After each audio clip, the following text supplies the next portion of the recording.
I have two brothers that live with me along with my single mom, so usually I have company, but on this night I was lucky to be by myself. My mom was somewhere with friends, I assume.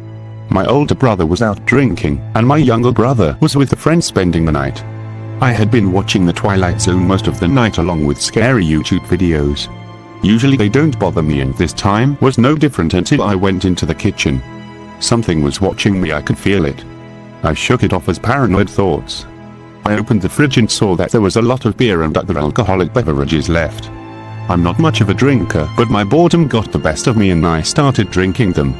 I was watching the YouTube videos again, this time about ghosts, when that feeling hit me again. I had drank enough to do away with my motor skills, so I got up and stumbled but looked around and asked whatever it was to show itself. Nothing happened, so I shook it off again and went back to the videos, syncing my phone to the TV so I could get close and drown everything out with noise. I then started to hear a girl screaming. I assumed it was a part of the video as I turned the TV down, but the screaming was still just as loud and it was hurting my head. I covered my ears and went to go outside, stumbling the whole way. As I opened the door, I noticed I didn't feel any temperature change like I expected. It had been a cold night, and earlier when I let one of the dogs in, it chilled my exposed skin as I was only wearing shorts and no shirt. I was shocked to see that I was right back in my living room. I couldn't believe it, so I turned around and opened the door again. Still, I returned to my living room. The screaming was now as loud as ever and I covered my ears, sinking to the floor almost to tears with the cold door on my back. I closed my eyes and sank into a sleep somehow. I awoke on my couch and my phone was on the floor. I thought the happenings was a bad dream. I grabbed my phone and it had a text from a named contact that read him along with a text reading, "There is no escape, we have come to claim your sanity." Then I could feel the eyes on me and I ran to my room, which is only separated by a curtain on the rod. I fell in my drunken haste through the curtain and landed in my bathroom on the tile floor. I got up and went to the window as the screaming started again. I ignored it the best I could, but it was so loud. I broke the screen and crawled out, feeling the cold night air on my skin as I fell. It was dark and I seemed to fall forever. To my horror, a face appeared in front of me. It was human with sunken eyes that had little wide lights in the back and twisted long teeth that showed through its smile. I went to scream, but it was cut short as I landed hard on my kitchen floor. The wood under my face felt oddly warm and I put my hands under me to support myself to get up. Then the carpet started to move as it was breathing. I ran into the living room right ahead of me. It was the actual living room. My heart was pounding as I couldn't believe what was happening. I got another text and I pulled out my phone to read. The him contact had sent me another spine-chilling message. This one read, "There is no escape. Check the time." Sure, my phone's clock read 9:30 p.m. the time it was when I started drinking. I pressed the call button and it didn't even ring as a voice that was gruff spoke through the speaker. "We know how to take you. Just give up." I looked around as I heard scratching from every direction. My heart felt as it was going to burst and my head was throbbing. I was dripping a cold sweat as fingers poked through the wall.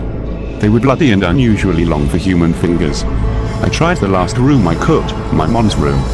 I went in there to find the creature in complete darkness, its smile dripping with a dark liquid that flooded the floor. Small porcelain hands shot through. Rags fell from the ceiling and on my shoulder. I started screaming but nothing came out. I could feel their warm, wet fur on my shoulders and hear them. I started kicking and thrashing at them. Then I looked back at the creature as it opened its mouth to send more ooze onto the floor. The hands crawled to small porcelain dolls. Their soulless glass eyes looked into mine as they in unison made a giggling sound that transformed into a demonic laugh. I started to walk back as their eyes started tearing blood, but their thin smile stayed. The rats were crawling at my feet as I turned and ran the creature in the middle of the room, not moving. I was back in the living room and slamming the door behind me, crying in fear. Then I felt a hand on my face. Cold as ice as it let blood drip down my cheek onto my chest. I leaned forward and screamed, crawling away from it.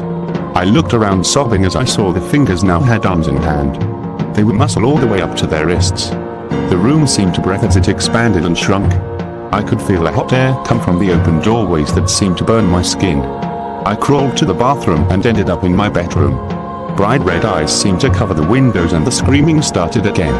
I was scared, confused, and hurting from my head to my overworked heart as I backed my back against the wall and covered my ears, crying.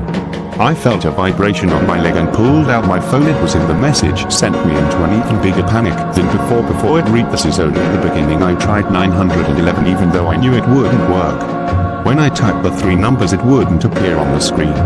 I begged with whatever was there to let me go, and I heard a voice that seemed to come from my own thoughts, but I knew was not my own. "Say your sanity will be ours." I ran back out of the room and came into the living room. I ran towards the door of my mom's room and swung it open. I screamed as I fell into the black ooze. I expected thick slimy goo, but I freefall into darkness.